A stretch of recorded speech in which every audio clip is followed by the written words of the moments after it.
Parents are always looking to give their kids a leg up, and today's founder has a message for them.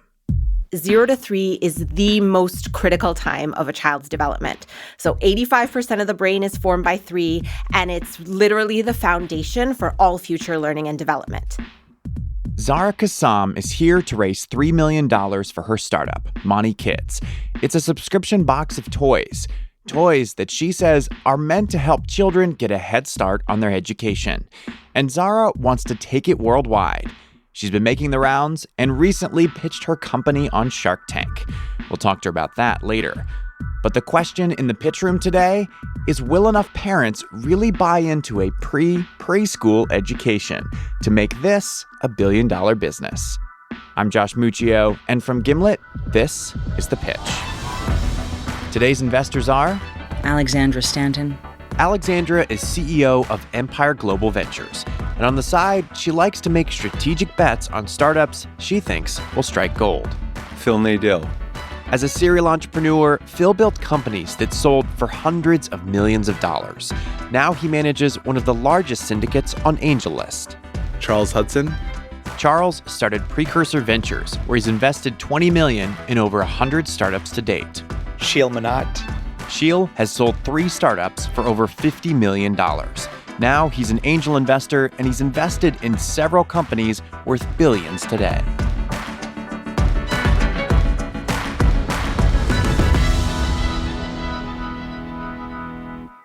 All right, here's the pitch. I'm Zahra. I'm the founder and CEO of Monti Kids. I come from a family of entrepreneurs, but I always wanted to be a teacher. So I studied child development at Harvard for my undergrad. I did my master's at the Harvard School of Education and discovered Montessori, which is hands down the best way to educate very young children. And I became an internationally certified Montessori teacher for infants, toddlers, and preschoolers.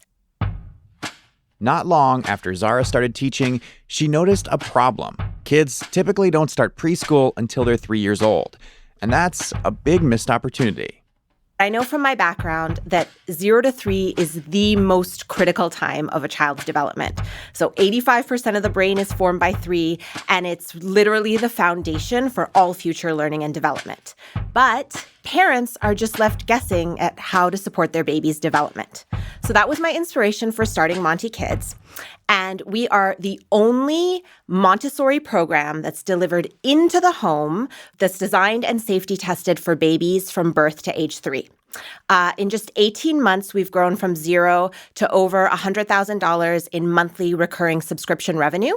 And I'm now raising a $3 million seed round to scale the business. Cool.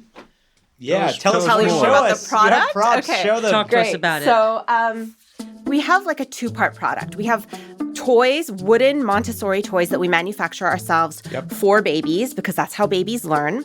And then we have online product for the parents, so content to guide them through the whole program. And so for the parents, those are short videos that are dripped to their email every couple weeks, how to use the materials, when to start, what the baby's learning and the research behind it. It's for busy parents, so it's very short, but it really holds their hand and guides them through. And then they have access to our community of experts for support. At what age does it start at? It starts right at birth, and we try to get families enrolled when they're pregnant so they can, because we show them how to set up their baby's play area. Yeah, makes sense. So I'm going to show you some pictures, and also I just brought a product so you can just see the quality. But The investors pass around the toy, which I will now attempt to describe. It's a rectangular wooden box with a pull-out drawer and a hole on the top. When a baby puts a ball through that hole, it disappears into the box until they pull the drawer out and get it back. It's meant to teach children that objects like the ball still exist even when you can't see them. This particular toy is designed for a 1-year-old. We have 8 levels from birth to 3, and you start with a series of visual mobiles for newborns, and then you kind of move through to rattles, and then it kind of gets more complicated with puzzles for the older children. Mm-hmm. So I'm familiar with Montessori, and my 2 young kids went through a preschool that was Montessori mixed with some Reggio. Perfect. Can you talk to us a bit about, because I understand, because my kids started Montessori at 2. Mm-hmm. What do these mean tailored for stages before kids can walk and talk? So Montessori education is really developmental education. It's figuring out what's going on with the baby and meeting those needs at every stage. For example, a newborn baby is born with some basic wiring for vision, but what they see in the first few months of life actually influences the development of their vision. So we start with a series of visual mobiles. Similarly, at every stage, there's different developmental needs. At 6 months, a baby is actually ready to start using two hands together. We provide something for that. We first of all let parents know that that's something that could be going on. We provide a material for it. So it's really about that developmental need at every stage and meeting it. Mm-hmm. Yeah. And how much does it cost and what do you get? You mentioned the emails with video. And then there's, of course, the toys. Are those separate? Is a subscription? How does it work? Mm-hmm. So it's all bundled together. You get everything together when you sign up. And it breaks down to $99 a month. Okay. They pay quarterly. A family, when they pay upfront for 3 months, would get a big box of toys. So about 6 full-size wooden Montessori toys and then curriculum that comes to the parent every week in their inbox. So each level is $99? No, each level is $297. Okay. How many 0 to 3-year-olds are there? So in the U.S., there's 15 million 0 to 3-year-olds. So our market in the U.S. is about $10 billion. 20% of our customers are actually earning below the median income, and those are families that just want better for their kids. So that number is based on that. And then we've done the market sizing kind of for 10 key regions that we want to target around the world, and the target market for that is $68 billion. And that's at the $100 a month price point? Yes. Do you think that'll change? I think that will definitely change What do you because think that's part of our mission. What do you want it to get to? And what do you think is realistic? I think we can bring it down to almost half of what it costs in the next 5 years. So let me do a little math for you. If you buy all 3 years of Monti Kids toys, if you were to buy them all at once, it's going to cost you $3,600. If Zahra can cut that in half, that would put her product in reach for a lot more parents. Aren't there other Montessori products, toys available for the 0 to 3 age group? So there's very little available for 0 to 3. There's a huge gap in the market, both in the education world and in the toy world. So when we started, I did not want to manufacture. I'm an educator. I wanted to get what was out there and put content around it. And so I ordered like every sample that was out there. Our whole basement was full, and there were really not good options. And I learned from our safety testing company that only 4% of toys in the U.S. are marked safe for children under 3. This safety testing companies told me it was impossible to make all of this stuff. And the consultants we tried to work with said the same. It was impossible. So we essentially worked for almost 2.5 years to design all of this. So we have patents pending on all of the designs. We're the only company that makes the full line of 0 to 3 Montessori toys safe for that age group.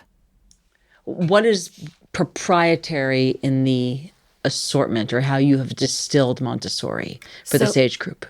Individually, each toy has, I can go on and on about each toy individually and why it's better than what's out there. For example, rattles. It's actually really hard to find rattles for young babies that are small enough and light enough for their hands, if you compare ours to others on the market. But really, it's the whole curriculum and it's the program that we offer, where we're delivering things at the right time that are safe and that are perfectly designed for the child's development. And we're bringing them into the home and putting guidance around it. You started when, Zahra? We started about 19 months ago. Okay. And you're at $100,000 revenue now a month? Yeah, so almost 1.3 million ARR. Great. And you're based where? In Oakland, California. Okay. And your customers are coming from where? They're coming from all over the country, concentrated in New York and California. And we have customers from 12 different countries buying our products. We don't even ship there. They're paying third-party shippers extra duties and fees and taxes to receive it overseas because this education gap from birth to preschool is felt around the world. Yeah. So we really, that's the big vision, go global, own the space. And that's how we become $1 billion company, is when we go international. Zahra's plan to take Monti Kids worldwide is off to a great start, and she's pulling in about $100K a month in revenue, which seems to get the investors' attention. What have you seen so far in terms of the churn rate for customers? So we have high retention. We have 81% average retention since launch, and families are saying it's like enrolling my baby in a preschool. I have no reason to cancel. So, just to understand that 81%, are you saying quarter over quarter? Yes, exactly. Okay. So you're averaging 81% quarter over quarter retention.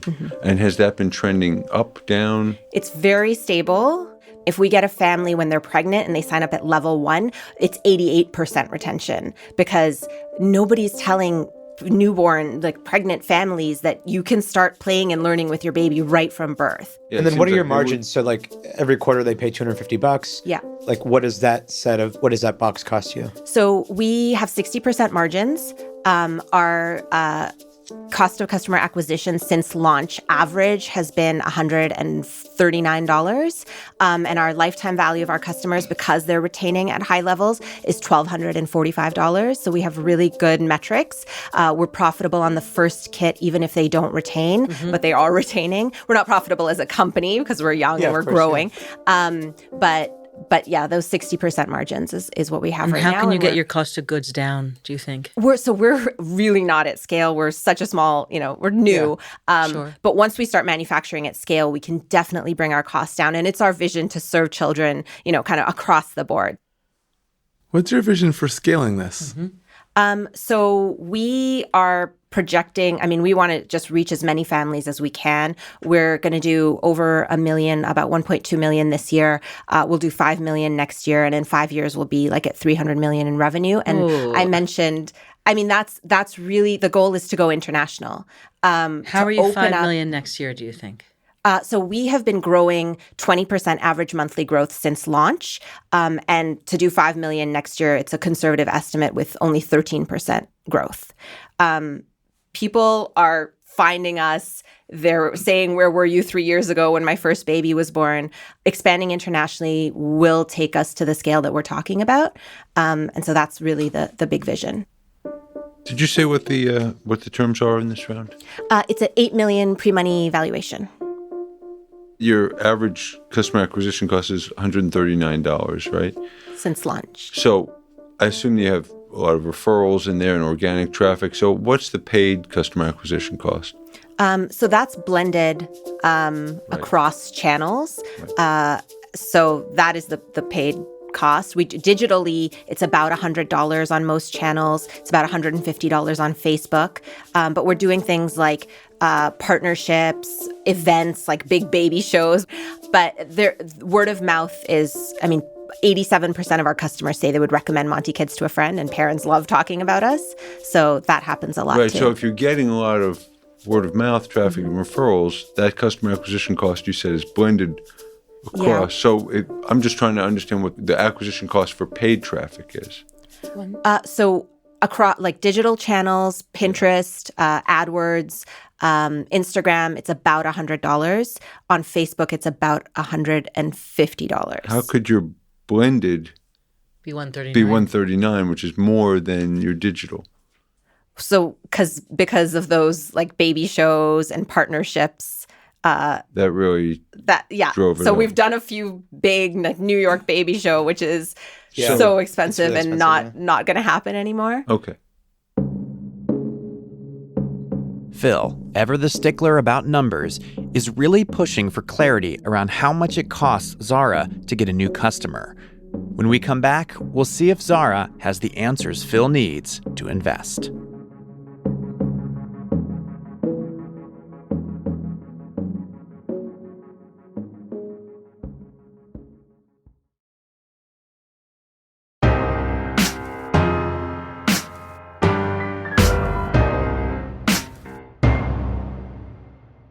Welcome back. When we left off, Phil was trying to wrap his head around the numbers.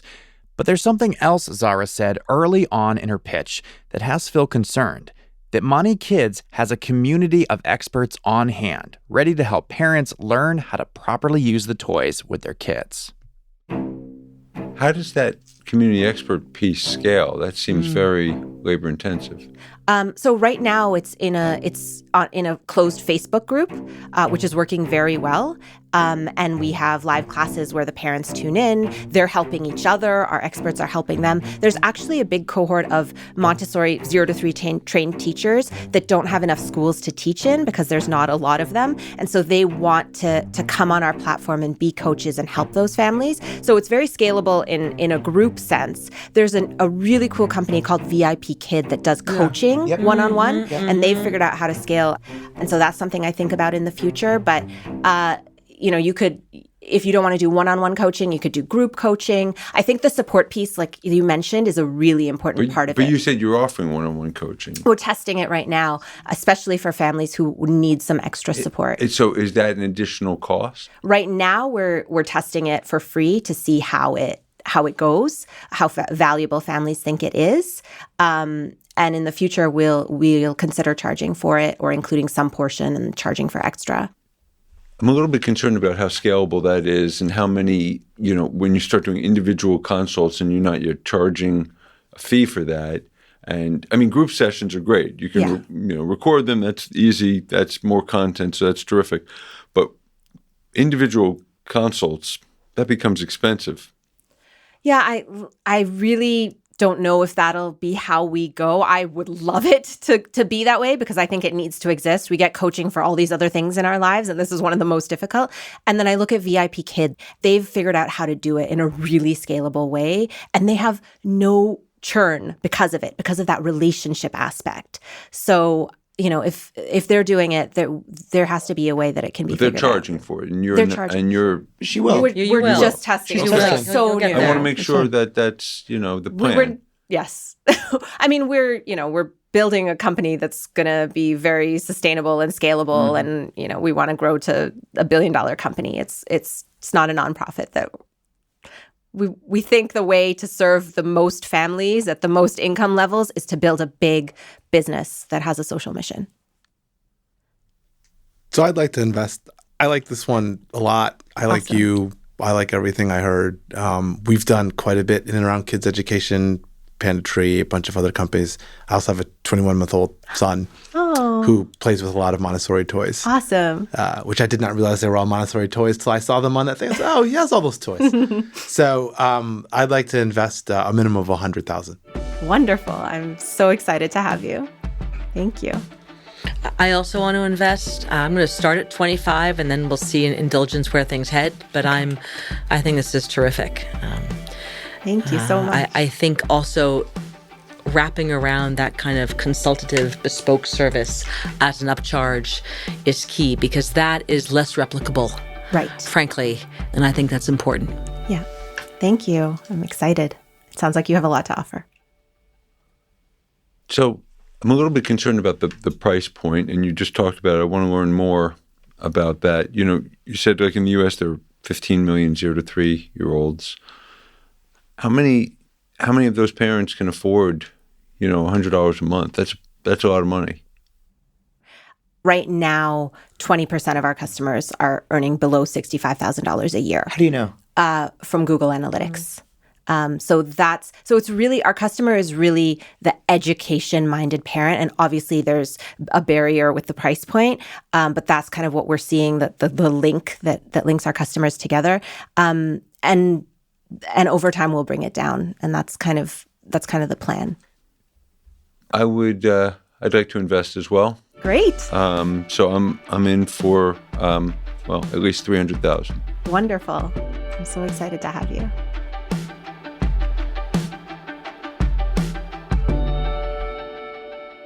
With one investor still remaining, Zahra has the chance to go 4 for 4.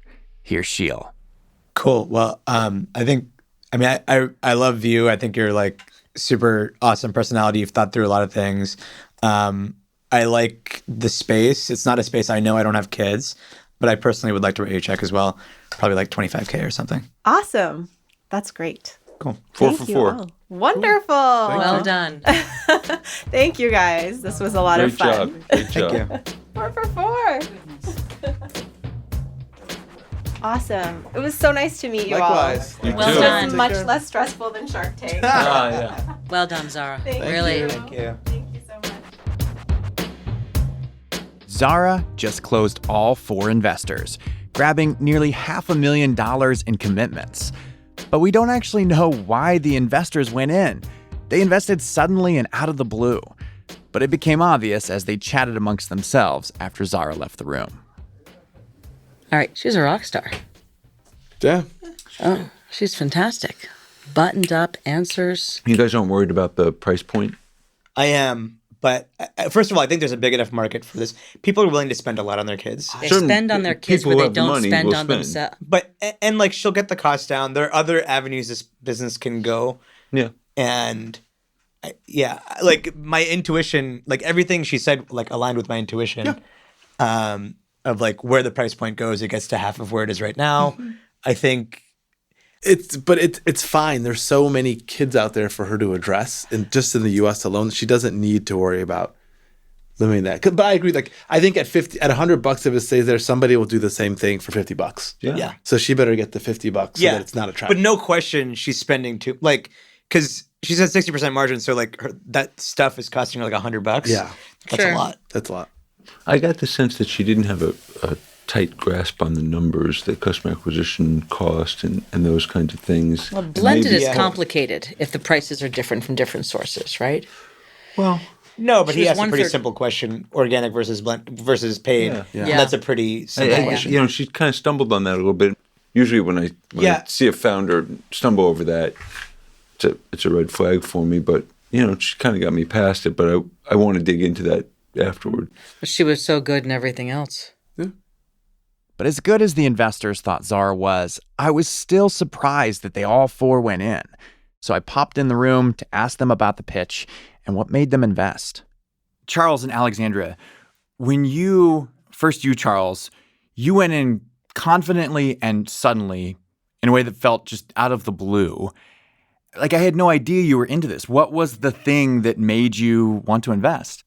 We've done a fair amount of education investing, and I think the thing that was powerful to me was I did like the fact that, like, I think she's right. People don't market this. If you ask those people, what can you do for your kid 0 to 1, they'd be like, keep them alive.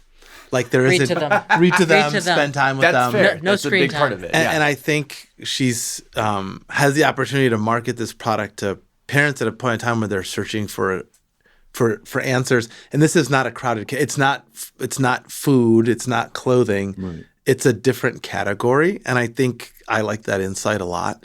And to your point about the cost of acquisition, I was like, the math on this is so good that I sort of don't care that she's not super crisp on it. Yeah. Because the flip side for me is when I find people who know tons and tons and every detailed number about cost of acquisition, and I'm like, oh, you are a paid acquisition machine. And I actually don't like those businesses personally. Can I also say there's a mastery? There's a mastery over the subject matter. I take your point about the organic versus blended. Leaving that aside, there was just mastery that she evidenced. Her demeanor, her surety, the majority of the numbers, the market, the team, their qualifications. Like, seriously, that is exactly what I want to see in a founder. Well, I think she had mastery over sort of the product and the market, but not so Yes. much the numbers. So I think one that's area of the difference. numbers, right? Well- and her numbers, seriously, 1.3 and to be out of the box in 12 months is not bad. 19 months, but yes. 19, okay. Yeah. Sure. Yeah, you were learning from her Sure. Well, I'm about 0 the to business 3. in the market. Yeah. Yeah. Great. Cool. Zahra did pretty damn well. All 4 investors went in for a total of $450,000. When we come back, we'll find out what happened when Zahra went on another little show called Shark Tank.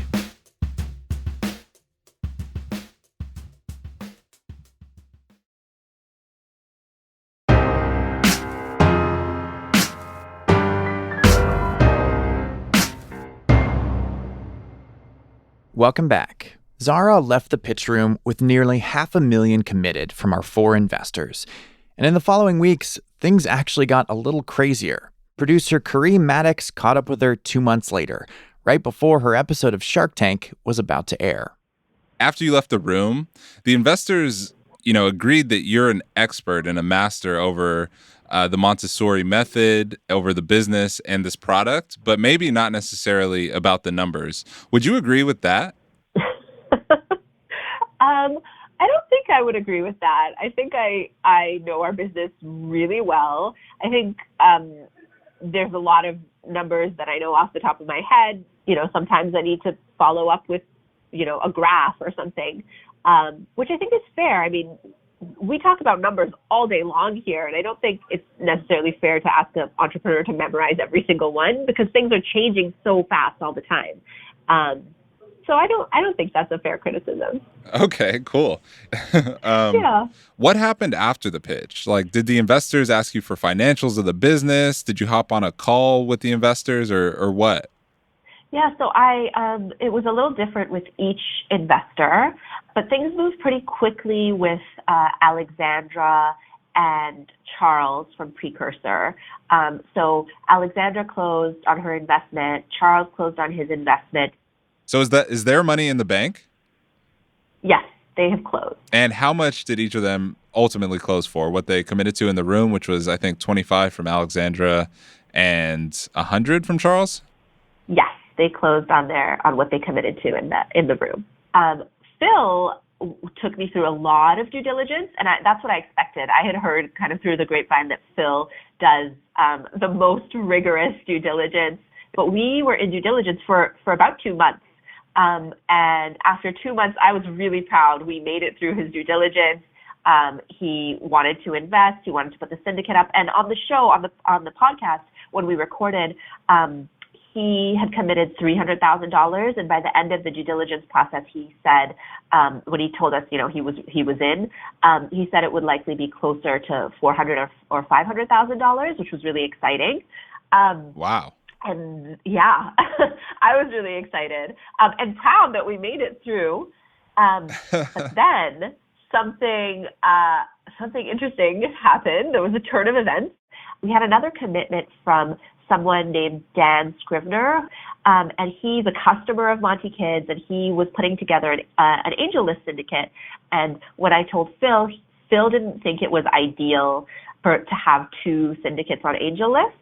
And so I had to make a really tough choice between letting Phil syndicate for $500,000 or letting Dan syndicate for $125,000. I had a lot of angst for a couple of days because I didn't know what to do because, taking a larger check seems like, the obvious choice. But Dan had committed first. He's a Monti Kids customer. He's a great evangelist. He's been so supportive for so long. He has so much enthusiasm for the business. And it felt like just the right thing to do to let Dan syndicate. Right. What happened with Sheil? So Sheil is awesome. He had committed $25,000 as an angel in the room. And I think he went away and got more and more excited about Monti Kids and started introducing me to a bunch of people and then asked if I would be interested in him syndicating a deal for us. And so I said yes.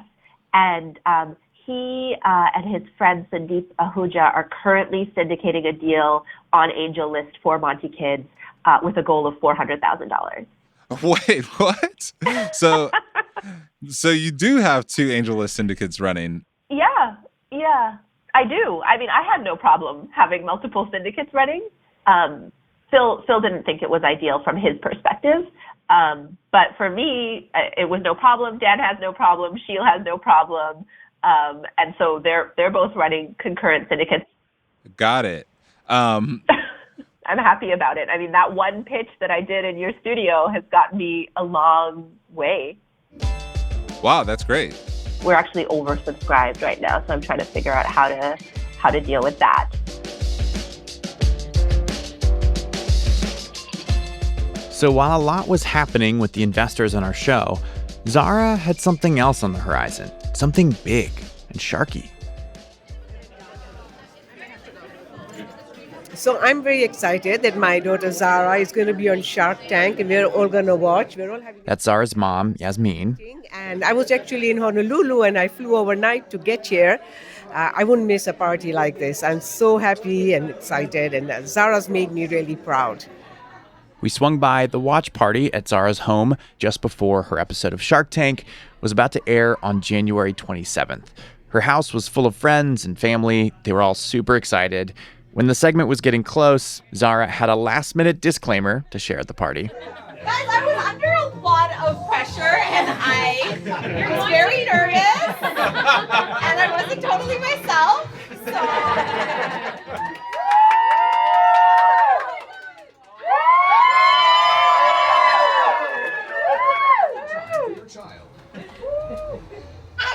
I'm Zahra from Oakland, California. I'm here seeking $200,000 for 2.5% of my company, Monti Kids. 2.5%? Wow. For those who weren't watching, Zahra's pitch was tense. I thought she held her own with the Sharks as they took issue with Monti Kids' price point and the company's burn. She even got flack for going to Harvard. By the way, that annoyed Zahra's mom just a little bit. They criticize the Harvard thing, but why? I mean, not everybody makes it there. It's a good thing. We're so proud of her. Yeah. Very dramatic. It was dramatic. It had drama for sure. It wasn't a simple, like, give me this deal. It was like hard, and it didn't get, till the end. It was like, what are we doing here? Come on. She got the deal. Very happy. In the end, she got a deal from Kevin O'Leary, aka Mr. Wonderful. But it wasn't the deal she asked for. Zahra walked in asking for $200,000 at the same $8 million valuation she got from investors on the pitch. But she came out with $200,000 at the same valuation, except Zahra also has to pay Mr. Wonderful an additional $800,000 in royalties over the next few years. It was a complicated deal, one that's pretty typical for Shark Tank. Pitch producer Kareem Maddox called Zahra up right after the show aired to talk about it. Hi, Zahra. It's Kareem. Just watched you on Shark Tank. That was amazing. It was something. Well, you just saw yourself pitch. What was it like? You know what's crazy? I don't remember everything that happened in the tank because it was such a stressful situation. I had actually forgotten some of that stuff, a lot of it actually. So it was pretty crazy to watch it played back, but it's great. I mean, we're watching here with our whole team and the families, and they're all defending me because some of the sharks said some things. So you got two deals in the room, and one was from Robert, and one was from Kevin O'Leary, and Robert kind of accused you of, and his words were, treating money like some hypothetical Harvard project, and then he rescinded the offer ultimately. What did that moment feel like for you? When he rescinded his offer, I felt like my life flashed before my eyes, honestly. It was like, I mean, because it was such a high pressure, like now in hindsight, that sounds silly, but when you're under that amount of stress, I honestly like had that moment feeling like, oh my God, I'm going to leave here with nothing. And that's when I just took a moment and like really like took a deep breath and thought about whether I really wanted Kevin's deal.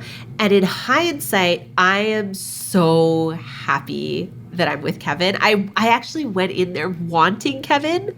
Yeah, that's incredible. What is it about Kevin that you wanted to partner with so badly? Kevin has always been my favorite shark for lots of reasons. He's super supportive of female founders. He's super smart. He has tons, from a fit perspective, he's built a huge education company called The Learning Company and sold it to Mattel, worked in children's products. He has so much experience in this space. And I kind of love how straightforward he is. Mm-hmm. Okay. And you got Kevin O'Leary over that hump after some serious negotiation, and you got a deal.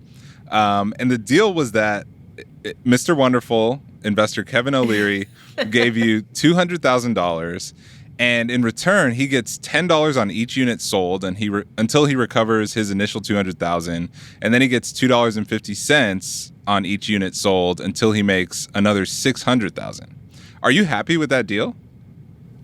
Yeah, I really am happy with the deal I made with Kevin, because he gave us, he honored our valuation. I know he really helps in and jumps in. He jumps in and helps a company when he has that royalty deal with them. He only offers that royalty deal when he knows a company has already been doing well and can do even better, and can do better, especially with his help. And so I think it's actually great to have a royalty deal with him. Plus, he wanted equity, and that means he really believes in Monti Kids. And he said it, during the episode, but he also has told me many times after that he really believes in the long-term success of Monti Kids, and that we can build a really successful company. Great. So those the royalties don't bother you at all. You'll be happy to pay those for the next few years until he gets that money back. Yeah, the way he's structured it is really reasonable. When you go on Shark Tank, it's not like making a deal with a different investor, in a typical venture capital fund. There is like something extra that they need for the value that they bring as sharks. But giving away, Robert's deal, if I had given away 10% of Monti Kids, would have been so much more expensive than the royalties that Kevin is asking for. I mean, 10% of Monti Kids in several years out is going to be so much more valuable than that. Yeah, wow. I can't even imagine what all that running through your head in the moment must have been like. Oh my God. It goes so quickly, Kareem, and they don't give you time to think and process. You can't really take a breath. Often they don't let you finish, saying what you were going to say. And so it's a lot of stress. Wow, that's amazing. Well, you held up amazingly. Your show was much less stressful. Yeah.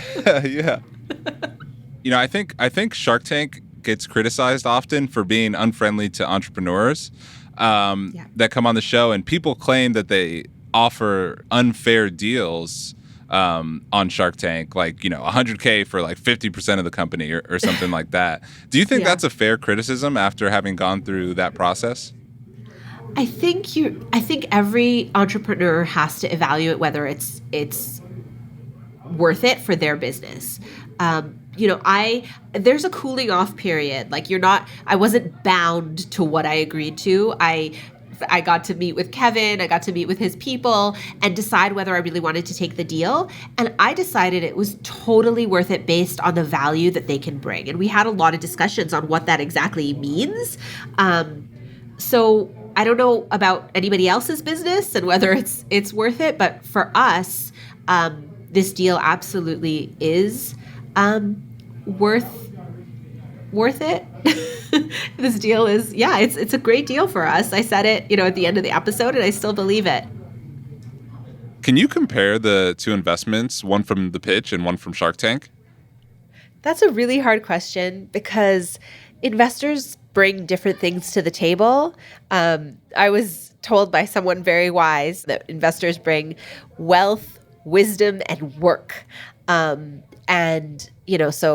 So some of them are actually, I think every single investor that got involved through both Shark Tank and the pitch are bringing incredible value because they're all jumping in already to help, introducing me to people.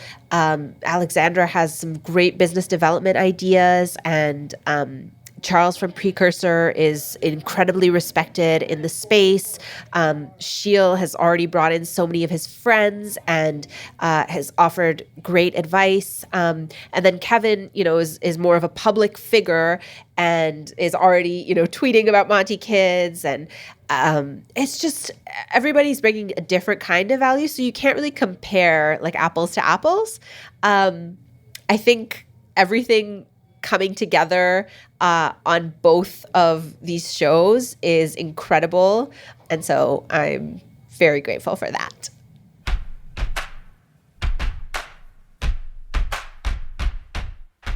I just have to say something about Shark Tank. When I've watched the show in the past, I thought the deals offered there by the investors were exploiting the entrepreneurs that were pitching and had no idea what a good investment deal actually looked like. But what happened when Zahra went in the tank completely blew me out of the water. Here's a super sharp founder who raised money from VCs and knows exactly what a good deal looks like. And she says she's happy with the royalty deal she struck with Mr. Wonderful, which, by the way, did not fall apart after the fact. Another thing that blew me away. So Zahra raised $200K from Shark Tank, not that I'm counting, and then she went on our show and raised $500,000. I'll just leave that there.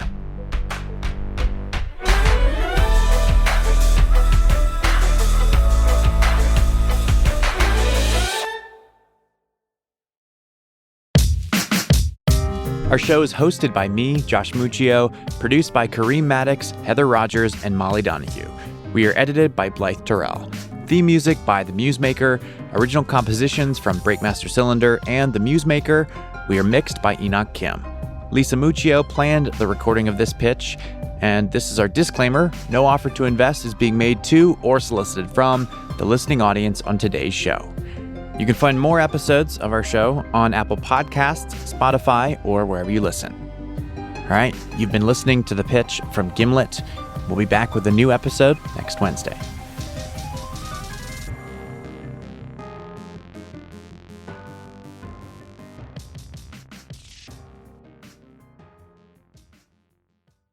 Oh, did you know that we have a Gimlet members program?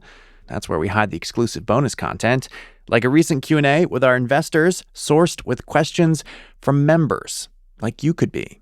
There are also other perks like access to our members Slack, where you can chat with other Gimlet fanatics, win giveaways, and peek behind the scenes at the making of our shows. You can sign up at gimletmedia.com for $5 a month or $60 for the year and enter the pitch at checkout for 20% off.